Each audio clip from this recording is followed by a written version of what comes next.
what do you make of the fact that it's the fault of you and all your fellow pundits that have got into the players' heads for talking about the system? What? That's what Ruben Amorim claimed. Right. The pundits had got into his players' heads with all this talk about the system, and the system wasn't the problem. All right, I've not seen that, to be honest with you. Yeah, I've not got a lot of time for that. I think if you're... Well, for a start, if pundits are getting into your head, then you shouldn't be playing for the club. As simple as that. I mean, do people not remember Alan Hansen criticising us when we broke in as young kids, saying that you can't win anything with kids? That was the greatest centre-back of all time at that moment. You know, the most successful centre-back of all time, talking about us as if we were, you know, inferior and nowhere near good enough. Do they not think that we got criticised during our football careers? I'm sorry, you're playing for Manchester United. It comes with the territory. You've got to step up, and you've got to basically... And look, they've been hopeless in the system. They've been absolutely hopeless. So, I mean, all right, it's not the system, it's you, the players. We can start just battering the players. I mean, I've mentioned the system because I've not liked certain things that I've said. For instance, you know, Mason Mount playing left wing back. That can't happen. Changing the back three all the time. That two in midfield means that, you know, Bruno's got to play in midfield. I don't like that aspect of it. So the parts of the system are a problem in the sense that they haven't got the right players, you know, or it's meaning that Bruno's not in his best position, which is probably in that position where we've seen Enzo Fernandez today in that number 10. So the system does create problems. But you're right. It's not. He's right in what he says. It's not the entirety of the problem.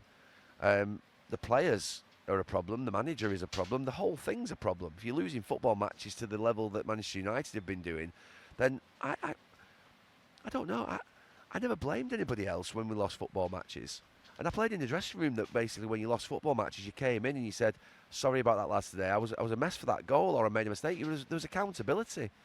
Why would you blame other people when you're losing matches? I mean, to be fair, that's a pretty big problem in itself. So, no, I've not got any time for it. Excuse mentality, shortcuts, blaming other people. You know, it's the worst thing that you can do that in life. I think they just need to concentrate on doing their jobs and do it well and win football matches. That's the only thing that's going to shut anybody up is winning football matches, and they've not won anywhere near enough football matches. We could all be quiet and say nothing about Manchester United. It's getting to that point, by the way, where people are just switching off a little bit and sort of saying, well, I expected it, which is the worrying thing. The fact that we're still talking about the club and the fact that the club's still under scrutiny tells you how big the club is.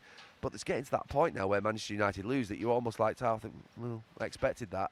And that's a big problem because the levels have dropped to such a standard. So, you know, no one wants that. You think the ex-players that played for the club want to see Manchester United lose? You think I go there, my kids go there, you know, every other week if they're not going to Salford and watch them play? And I go and watch them play if I'm not working for Sky. You think I want to go and watch them lose? You think I walk down that canal bank for 45 minutes into that stadium just to go and watch them lose? No, I don't. I go to watch them win.